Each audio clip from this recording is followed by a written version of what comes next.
It We hasn't on? gone live yet. Hey, everybody. Super excited to have y'all here and thank you for coming. And super excited to have my friend Jodi and Erin here to join us. So, thank you, ladies. Hi. Hi. So, I thought it was really interesting because every conference I go to, I end up ordering books that people recommend. So, I get books kind of coming in from Amazon all the time. And so about 3 weeks ago, I think maybe 2 weeks ago, I got a book in the mail and I was like, I don't remember ordering that one, but I'm sure I ordered it. And it actually came from Jodi. So thank you, Jodi. Yeah, She you're called welcome. me a few days later. She said, Did you get the book? And I was like, I did. I just had no clue. There was no, Amazon's not always great about putting those gift labels in there, but thank you. Yeah, And you're the book welcome. was called Unstoppable. It's called Unreasonable hospitality. Thank you. Unreasonable.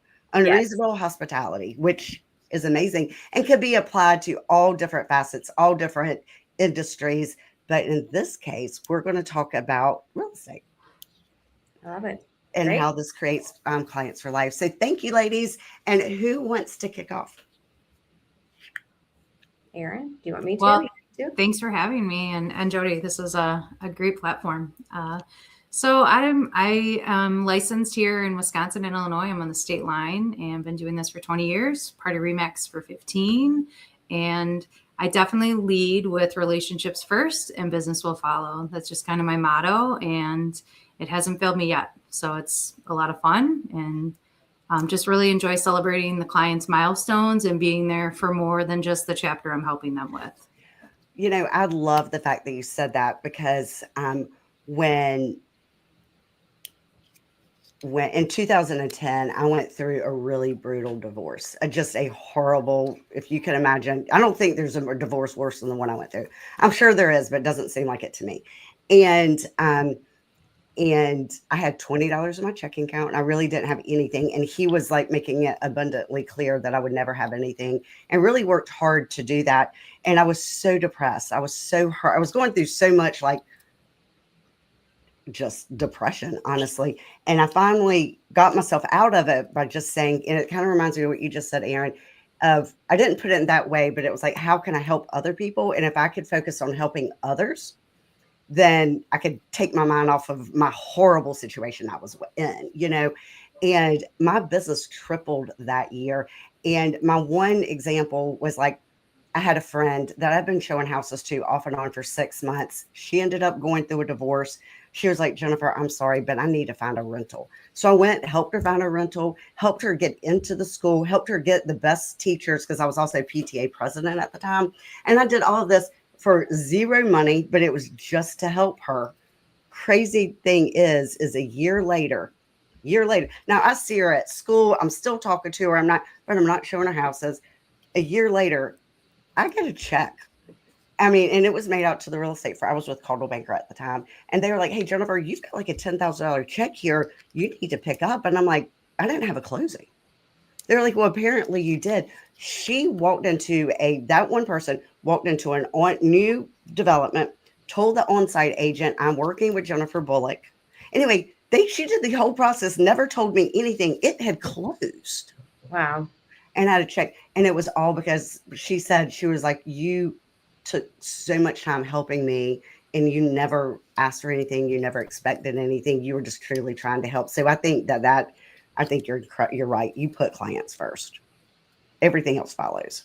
Definitely. Yeah, when you Okay. just lead with that, for sure. Yes, 100%. Okay, Jodi. No, yeah, no, I agree with that.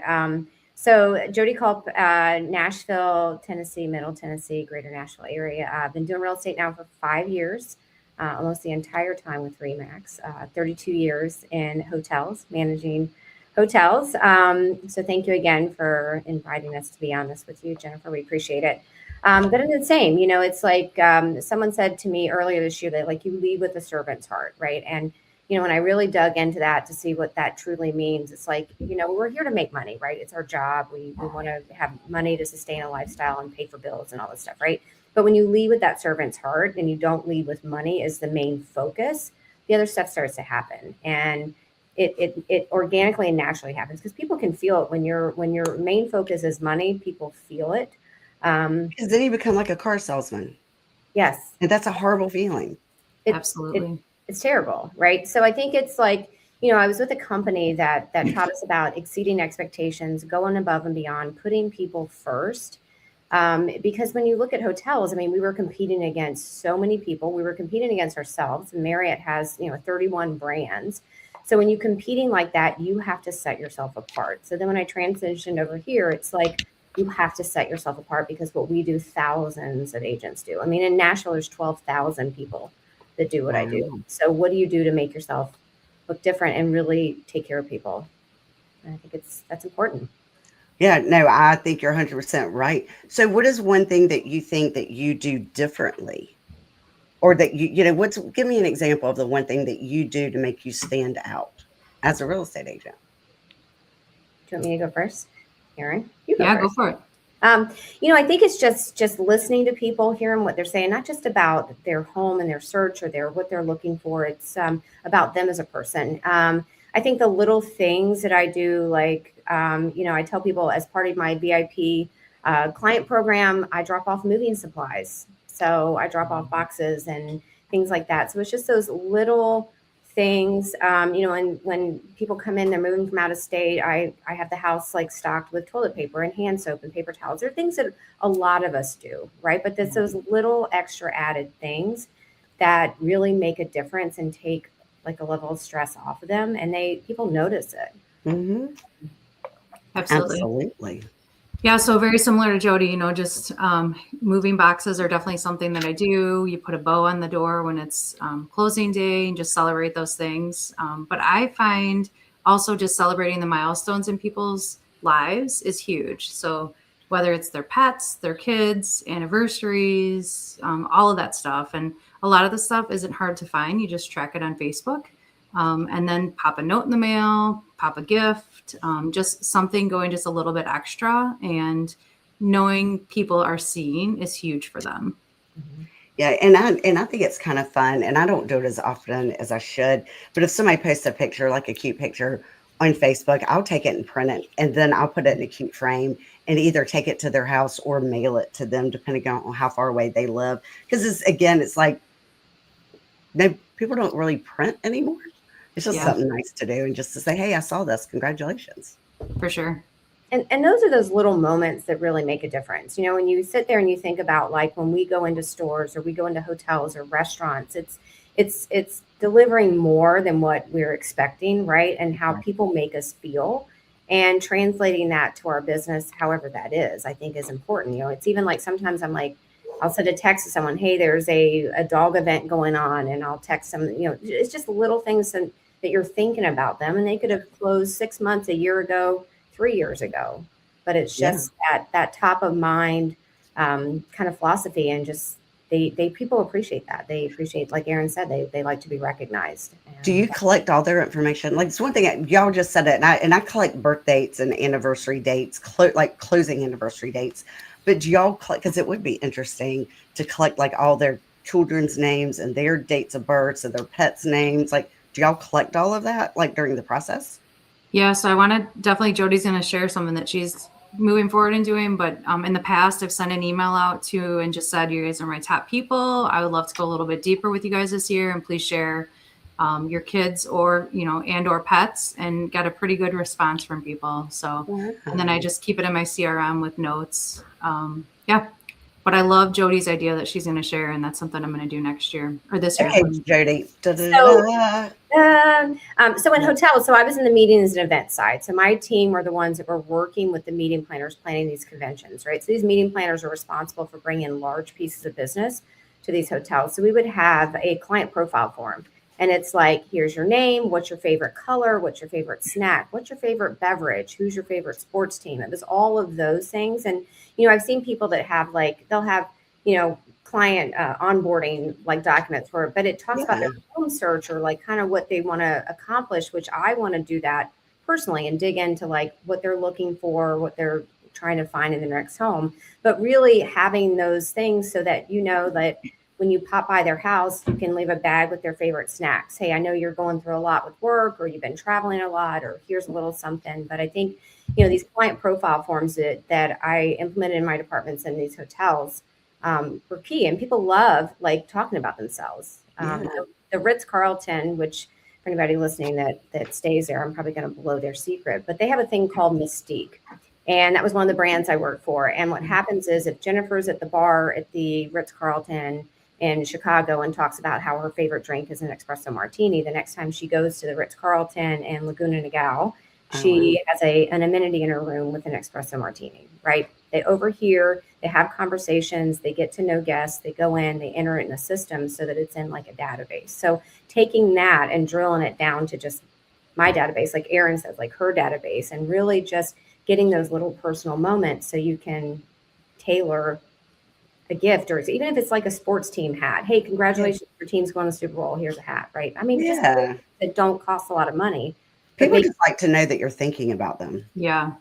So you're showing the house and they're talking about, oh, I want a kitchen because I love to make this. Like those are the little notes I'm making. And their client gifts are tailored towards that. And, you know, and then it hits them. They're like, oh my gosh, like, how did you know that? Or, oh, you were listening. And those are the things that people love and will get you more referrals. No, I think that's a really good idea, actually. I don't do a whole lot of closing gifts. I mean, I do it like later throughout the process. I've got different things that I send and events that they're invited to. But that's interesting. I like that. Mm-hmm. I was sitting there thinking, clients that moved during COVID from Illinois to Wisconsin, and one of the houses had a Wisconsin cutting board, and she kept commenting about it. And I found that, and it was in the house when she bought it, and she still talks about it to this day. So it's the little things. It doesn't have to be something extravagant. It really just knowing that you heard them and they feel the value is really where the magic comes. Yeah, I think that's awesome. And Karen Landry was saying she did something. I have to go back and talk to her. She did something. Client was talking about, it's like barbecue, liked barbecue, something about barbecue. So she actually paid for like for them to host a barbecue, like a cookout thing, but she had paid for it. Said it cost her like $900. She paid for everything, the cook, whatever. And she could tell you a lot better because she told me this about 6 months ago, and I'm going off of very fond memory. But the long and just of it, she spent like $900 on it, which at the time it was like $1 million home. Was not a whole lot of money, and she got 6 referrals from it. That's great. So again, but it was listening to what they said, and and then going that step further with it. Yeah. And those things matter, right? Like, I mean, in Marriott, we had a lot of like sayings, and surprise and delight was one of them that they taught us, surprise and delight your guests. So, little things like there's a wine and whiskey bar in Springfield, and I run into somebody that I've sold a house. So walking out, I go to the bartender. I'm like, I want to pay for their first round. Right. Yeah. So I leave, and then they'd say your first round was taken. It's just those little things like you're caring. It's not that it's just the gesture. It's that you run into them, you see them, like whatever that surprise and delight is. Yeah. A card, a note, a text. It's that constant engagement. The barbecue, the pizza on moving day. Sometimes I send, pizzas over to somebody that's moving, and it's just those little things. And we all have like a lot of great ideas. I know in a lot of your so many of your calls, Jen, there's so many great ideas, like drop off the wrapping paper, or, the umbrella. Somebody had a logoed umbrella that's like, I've got you covered in this market. Like there's so many great ideas out there. It's finding but some of them are not very expensive. And like you said, I think just going a little bit further. So I'm interested. So Eric and Kelly Sue and Alana and Dana and Mark and Lisa and Barbara and everybody else that said, hey, thank y'all. Hey, tell me what's the one thing y'all do? What do y'all do to make a client feel special? To kind of do that one extra step to make you above and beyond. Because I'm just interesting. I do the boxes, and I do not monogram, but call them monogram boxes. I go through BizBox and have them sent out as soon as we go under contract. I mean, usually have a flower. We'll usually have a plant delivered on closing day. Like the idea of pizza. Somebody told me that years ago, and I never did it, but that's an excellent idea. Because on movie day, everybody's stressed and they're hungry and they don't have time to get food. I think that's an excellent idea. Sometimes I'll send in a cleaner. Like I know if these people Yeah. hate to clean and the house just Yeah. is, I mean, I'll send a cleaner in on closing day to make sure that's done. Um, That's what a big, else? I mean, that's a big one. I mean, that's something, something I do. So Aaron refers a client to me. And then when I'm talking to the client as part of, my VIP referral program, because Aaron referred you, I'm going to take care of your move out clean. So you don't have to Yeah. worry about anything when you move, those things. And then it's like, wow, Aaron, like because it's all about also the person referring the business, right? So Yeah. you've trusted me to take care of this client, whether it's on the buy side or the sell side. So everything I do is a representation of the person that's referring the business to me, Yeah, no, I love the that. agent or a client. Person or whoever. So Eric says he does a video at closing with confetti canyons and people love it. So Eric, are you in a title state or an attorney state? Because I would imagine if I did that in my attorney's office, he would be pissed. I mean, I'm get confetti everywhere. That would be interesting. We could probably do it outside. That would be fun.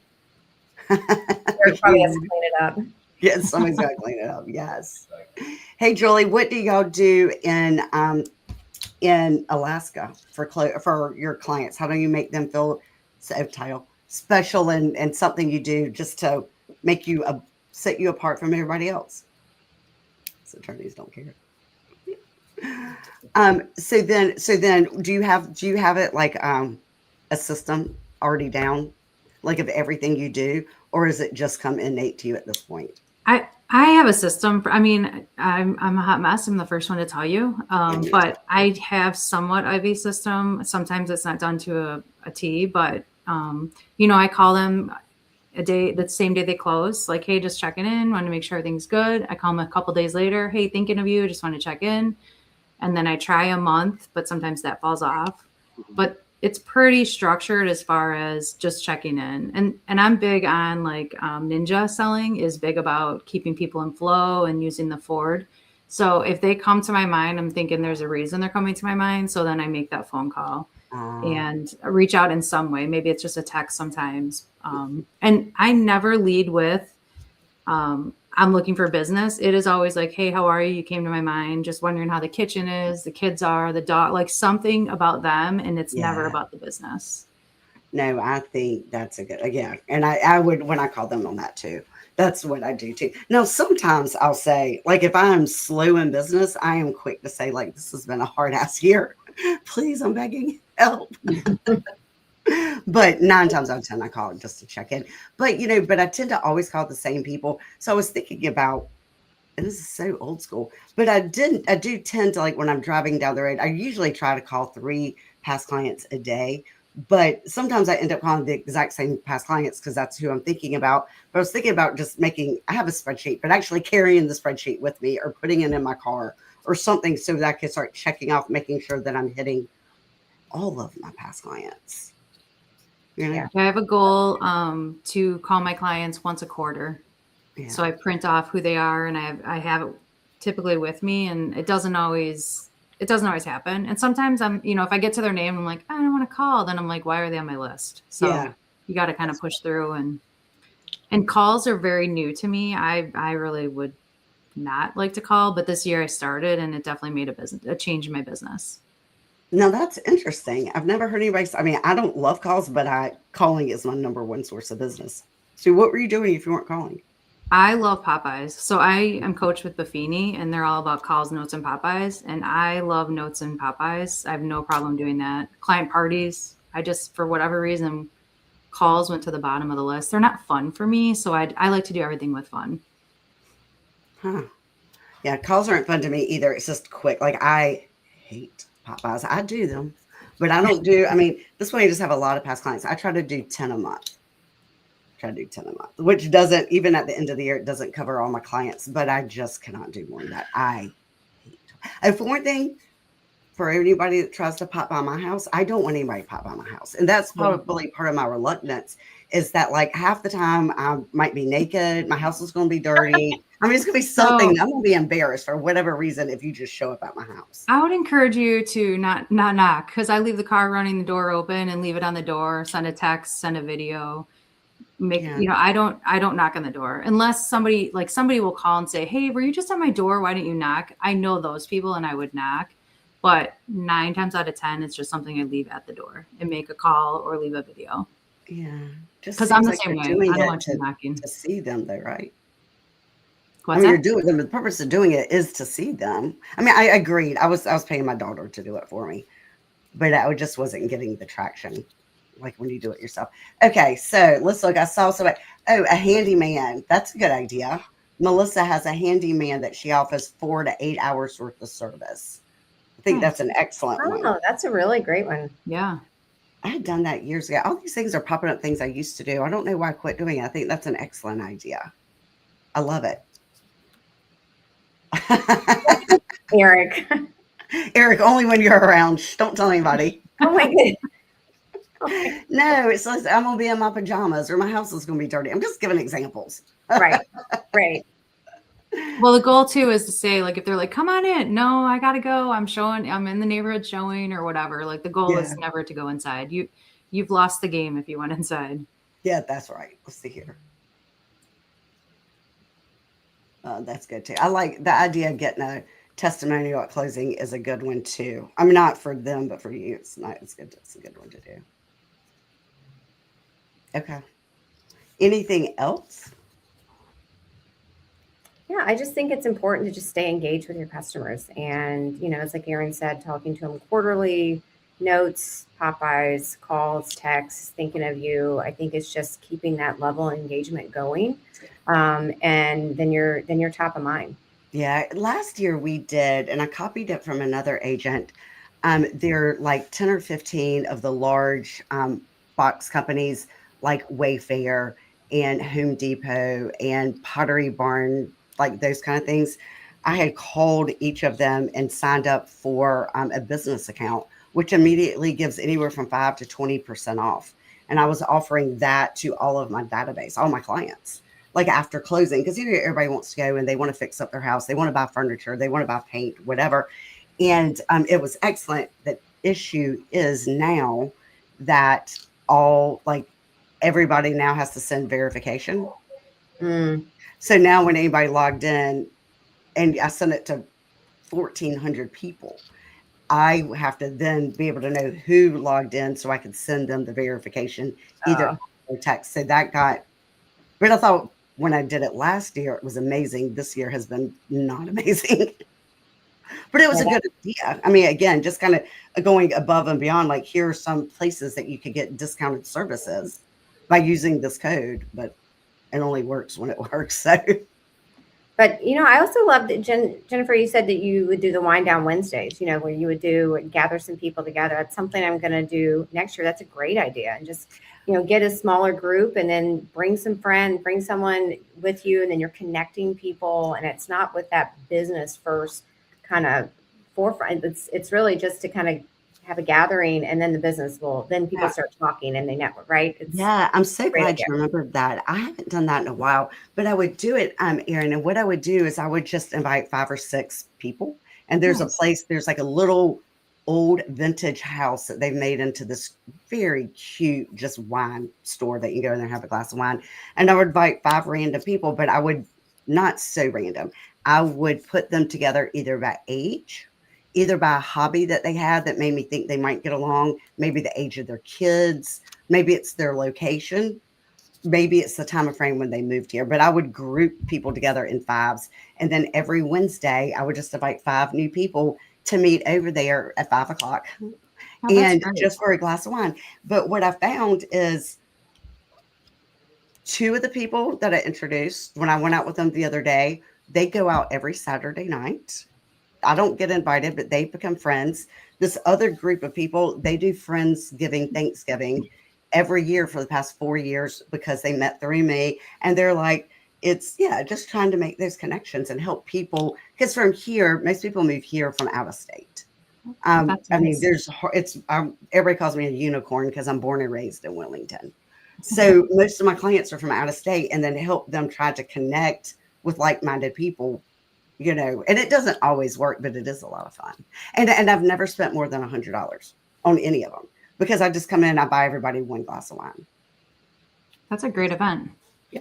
And it's small, so you can actually talk to people. Yeah, that's huge. I want to implement, I've been talking about this for a while, and now like next year's my year for systems and getting some processes. But buyers and brews. So if you bought a home, you go, it's either at a coffee place or a brewery or whatever, and then bring a friend who's thinking of buying, right? And have the home inspector there and have maybe a lender there that can just have some nice casual conversation, not salesy, but just start doing something like that and people can then invite their friends that maybe they're thinking about it or they have questions about it or they're So one thing my friend Nadine, and hopefully she doesn't mind that I'm telling everybody, but I don't think she will because she also told me. One thing my friend Nadine Blakely is doing from Virginia. She is doing this call before you fall. So she's doing this huge campaign with her older clients, like getting them to downsize. So she is hosting a huge lunch. oh, I don't know where it is, but she's going to have like an attorney there and she's having all the people. I can't remember everything she said that you need to hire to help you downsize. Like somebody that does estate sales, somebody that maybe a moving company, whatever, like all these different people there and talking about what you need to do to be able to downsize. So she's calling it call before you fall, meaning you've got this 2 or 3 story house. Like let's sell it and downsize while before you fall. I just thought it was cute. that is cute. That's a great I idea. thought that was I met her at Luxury, and I remember her postcard says "Big hair, big care." I love yes, she has really big pageant hair, and I had no idea that she used to be in pageants as a child, That's which totally amazing. makes sense. She's so fun. She's great. She's so much fun. Oh my gosh, she is a great friend, a great agent, great ideas. I got to figure out how to incorporate that because the way I just explained it was really clunky and it didn't make much sense. But the way she described it, I was like, I'm doing that. It's That's a great great. idea. I mean, that's a lot of people, huge market of people downsizing their homes or kids have left. Yeah, and then how do you do it? Even if it's making sure you have a will in place, making sure you have an estate attorney Mm. there. Just I've got to sit down and think about all that I don't haven't done. I mean, I kind of accidentally do a lot of people that have either died or getting ready to die in the past year, but it's been by accident. I mean, it's usually a friend or a one of their kids that call me, So I don't really know what it looks like prior. So that's what does anybody else know? Like what So that the process is to get rid of like to downsize your house and get estate planning, I guess. Estate sales and estate plan. Yeah, it's good. It's a good idea. typically I like to have fun client events, but last year I had a estate and will planning, and Oh, actually it went very well, and it was more of a serious tone and hit differently. So it was nice to show people that side instead of just the fun. Let's celebrate things. so did you have a lunch, a dinner, drinks? I did it at night and I did have food. And it was an attorney, a financial planner that just talked about the things that you need. And then, so I'm on the state line, so it's a little bit different, in both states, but it was a good resource. And I geared it towards people like kind of middle age with little kids or, a little bit younger with kids. And actually, the older population was more into it. And so I realized I shouldn't cherry pick who I'm going to invite. I should just invite them all. Ah, that's a good idea. That's a good idea. It's a great idea. No, I think that's an excellent idea. Just wondered what that format, just wonder what that format. Anyway, we can talk about that later. We'd love to know kind of what that format looks like. I mean, does each person stand up and talk? They kind of tag teamed it. It was an hour long, which someone else gave me some advice. Don't keep it more than an hour. She said her best turnout is a Saturday morning for an hour and just does coffee and donuts and lets people ask their questions and away they go. That's a good idea. Huh. I like it. And Nadine's on here. Hey, Nadine. Hey. Love you. And I agree with Michelle. You do have a big old heart. And I love everything about you. Nadine sent me a couple of clients this year, and they were just as wonderful as she is. So thank you. Look, I'm looking. It's a great event for family members dealing with aging parents. That is true. That would be me. That's hard. No, I think it's a good idea. So I would love to get together and pick brains. Nadine, I'll have to pick your brain some more about exactly what you're going to do because I do want to copy it. I think it's a good idea. And I'm quick to say I'm going to copy it. I need a who to invite and I need details. Otherwise, that'll quickly be my reason not to do it because I don't know all the details. Merry Christmas, everybody. Anything else that y'all want to tag on? So someone asked how many Popeyes I do a month a little bit ago. My goal is 40 a month. Sometimes it's not 40, sometimes it's more than that. And every month I gear it towards something different. Like January, it's going out to all my clients that bought this year. I send out their closing statements with a letter and just gives them a nice little thank you for helping me. I'm looking forward to helping 60 families this year. If you know someone, I'd love to work by referral. That's how I met you. And then February is Valentine's Day, so I gear that towards single ladies, Easter, and just as the months go on, it's just something different that I gear it towards. And I'm trying to hit different people so that it's not the same people all year long. So I mail out those letters in January. I like what you did, though. I like the fact that you said what your goal was this upcoming year. I'm going to change that up too. I like that. And say I like to work my referrals. I like that. I have a really hard time asking for referrals, but if I'm tweaking it that way, I feel so much better about it. That's a good idea. Do you ever do client events?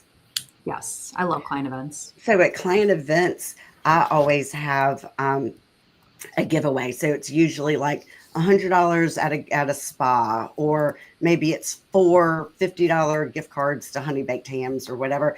And I'll have them fill out a form. Actually, this is the form that they just did. And I'll fill out a form and I'll just ask them like their information and who they can refer. And 100% of the time, they end up saying nobody. And within a week, we start getting referrals because it's a very subtle way to ask for referrals, So Nice. even though they don't fill this out, they fill this out to win something. But then it just gets them thinking. That's a great idea. It's just easy because it is hard sometimes. Plus, I don't like to. It's hard to ask for referrals. It is hard. Yeah, but I love Erin's idea with sending out the statements in January. Is something I'm doing. Yeah, I've been doing that for 18 years. I've never asked them for a referral on there. I think that's excellent. I want to tweak that. Thank you. Nice. Well, good. There's a lot of great ideas going on. I mean, the chat and here, and there's some really great stuff. Yeah, I love it. If anybody else could put anything else in there. And I don't have anybody on the books for January. I'm probably going to take the rest of December off for this show, but I am looking for somebody. And January 5th, I think, is the next Monday. Is that right? And I'm looking to see. And that's my birthday. So I need some people to be on it for my birthday. So if anybody wants to be on my show Monday, January 5th, text me, call me, message me, put it here, wherever you want to put it. I would love to have you on it. So thank y'all. And thank y'all. Thank you so much. Thank you. Yes, I cannot wait to go through. I'm tweaking what I do now and implementing some of your wonderful ideas. I love the pizza on closing day. I love the letter asking for the referrals in January. So thank y'all. Thank you. Awesome. Yeah, thank you. Yeah, I can't wait to talk to y'all soon. Are everybody going to R4? Yes. Yeah. Yay. So then I'll see you at R4. And celebration? And celebration. I would not necessarily have gone to celebration, but my friend Colleen, who's right here from Buffalo, she is going to be one of the speakers. So I am going to support her and super excited. And I wasn't going to go to R4, but now I've decided to go to R4. And I also have a Mike Ferry thing in January. So it's a lot of traveling. Nice. It is. And then Jodi, my daughter Grayson, then we're going to Croatia in July for 15 days. So wow, that'll be great. That'll be so much fun. I haven't done a trip like that since I was a child. So I'm excited. I love it. That's great. Yeah, absolutely. Okay. Well, love y'all. Merry Christmas. Happy holidays. Happy New Year. Thank you. And thank you Thanks so much. Happy holidays, everyone. Happy holidays. Thank you. Yes. And thank you, Jodi, for the book. I can't wait. I've read about more than 25%, but not quite 50%. So I'm going to have it finished. I love it. Love Thank it. you. Bye. Bye, guys. Thank you. Bye. Okay.